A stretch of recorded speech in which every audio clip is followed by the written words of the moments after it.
So based on our conversation yesterday about Reddit and everything that's happening with their API, I think it's very important to bring up Discord.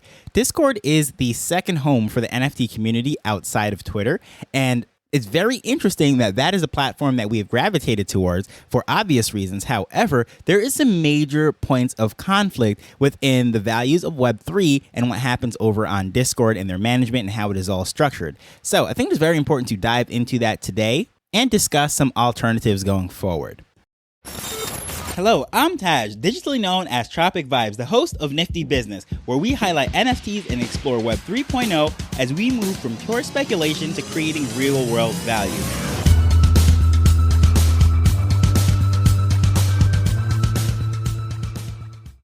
So if you've been listening to the show for any amount of time, you know that I have a love-hate relationship with Discord. Yes, I fully understand that most projects decide to have their hub, their home in Discord because you can gate channels and gate information, meaning that you can lock off certain things with the NFT access. You can verify that you're a holder, you can have access to community events, live videos, you can even record podcasts and everything directly in Discord. So a lot of software that we use for multiple things such as remote podcast recording using StreamYard or Squadcast, you can have Zoom meetings, you can have Teams meetings, Google Meetups, all of this stuff can be done all in Discord. So there's a lot of different things that you could use for it, and it primarily became popular with gamers because people that were streaming and having access to various communities and doing different things, gaming was like their main bread and butter, and all of their wording on their website was always geared towards that. But with the rise of Web3 and other applications, it started to see a lot more people come in, and it branched out. However, the thing that's very interesting to note with Discord, the way it is all set up is just very interesting and completely goes in the face of everything that we stand for in Web3. So first and foremost, we like to talk about digital ownership, digital sovereignty, and having our own access to certain things and owning our data, owning our things. And well, Discord has really none of that. So there's really no difference between Facebook, Twitter, or any of the other platforms, Instagram and so forth, than Discord. It is a social network. They have all their data. They have all of your information and everything is stored in there. However, the interesting thing with that is if you notice when you're on Discord, you don't really see ads. The only thing there is they're promoting various things and upgrade to a paid service and so forth, but they are really not profitable. They're not making that much money. And the way they're actually growing, believe it or not, is by selling off parts of the company, having investors, taking in different rounds of funding and so forth, because unlike Instagram, Twitter, which is also struggling, and these other platforms that have the ads to basically fund everything, keep the lights on, be the bread and butter, Discord does not have that. So how many people actually pay for Discord? I'll look around and raise our hands. Of course, this is a podcast. I can't see how many hands are up, but definitely I would say that the majority of people that are on Discord, just like the majority of people that are on any of these social media platforms, do not have any kind of paid upgrade services. Because of that, though, it is very detrimental to Discord's business model because they don't have an advertising engine. So when they're selling off different parts, they're selling it to companies such as Tencent. If you're not familiar with Tencent, Tencent is the company that owns TikTok.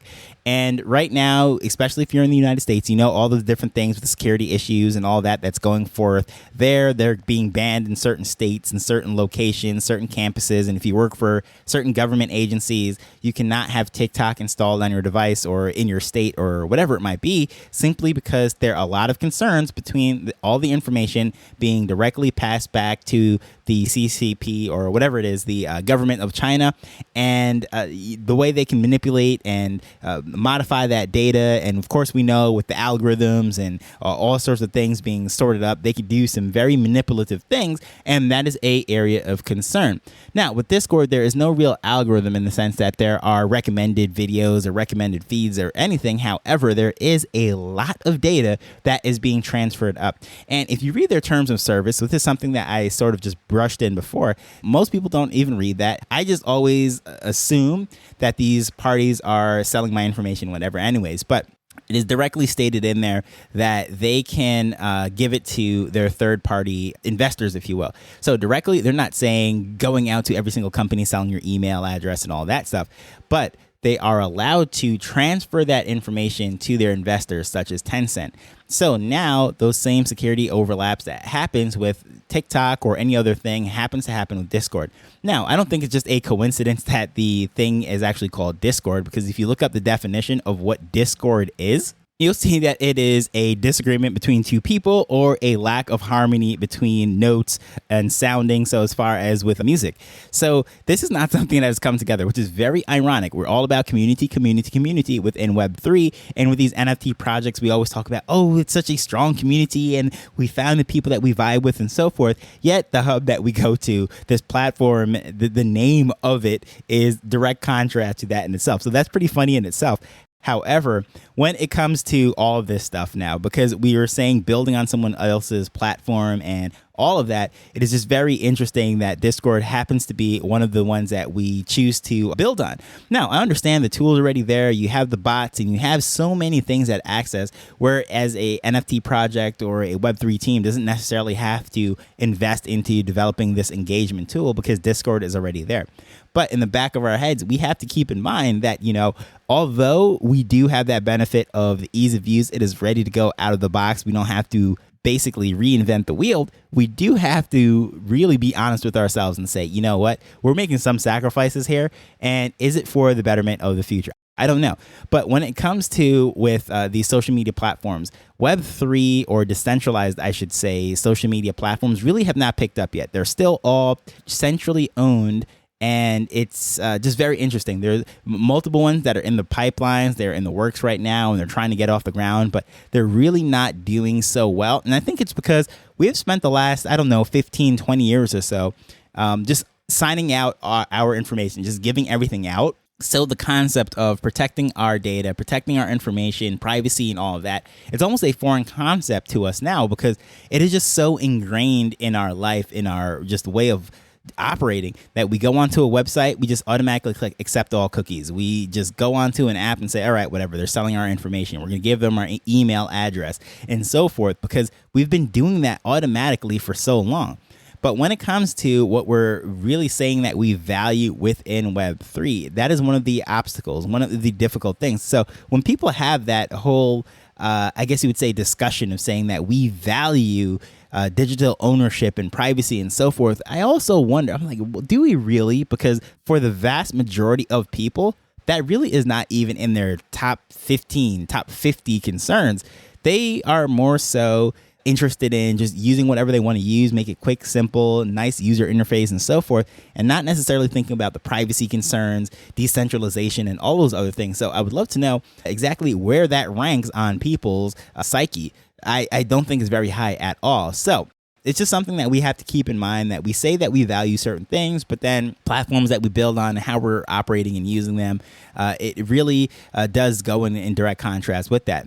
Now, the whole thing that why this is all bridged together is based on the idea of what happened over on Reddit. Reddit is just one of those places that same things, shared a lot of the same values and so forth. But what we see with their moderators right now and with the API drama that's still playing out, it's just going forward. Just would love to see how it's going to go because they were championed as basically being this great onboarder of Web3, getting people that were skeptics coming into the NFT ecosystem. But it's like that saying, you can live long enough to move from becoming the hero to being the villain. And unfortunately, now they have become the villain. But at the same time, too, I just wanted to look around the landscape and look at all the other platforms. There's Twitter, there's Discord, and not so much Instagram, but it is what it is. And even over on LinkedIn. I've said I've been exploring LinkedIn right now for its potential as to what could be done with working with various people that are starting companies and whatever. So if you're looking at a B2B business, meaning that you're serving other businesses and whatever that you're building,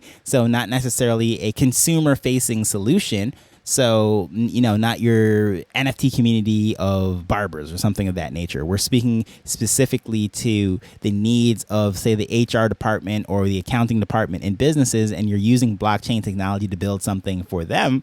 Well, LinkedIn is a great place for that. But we have the same exact issues and problems.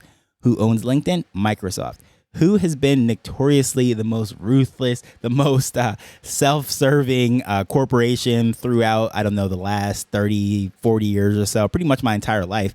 It has been Microsoft. Now, over the years, they have really repaired their image. Bill Gates took a step back. And of course, bigger villains such as Mark Zuckerberg, Jeff Bezos, and Google, in a sense, they even dropped their "Don't be evil" motto that used to be their slogan. And now with the rise of Elon Musk, there's a lot of other targets that has really overshadowed the negative of what's happening over on Microsoft. So they've quietly reassembled their team, if you will, the Avengers, and they are a massive company. And with OpenAI and all the stuff that they're heavily invested in, they are just shooting up the charts as far as how powerful they are again, how much profits they're raking in, and so forth.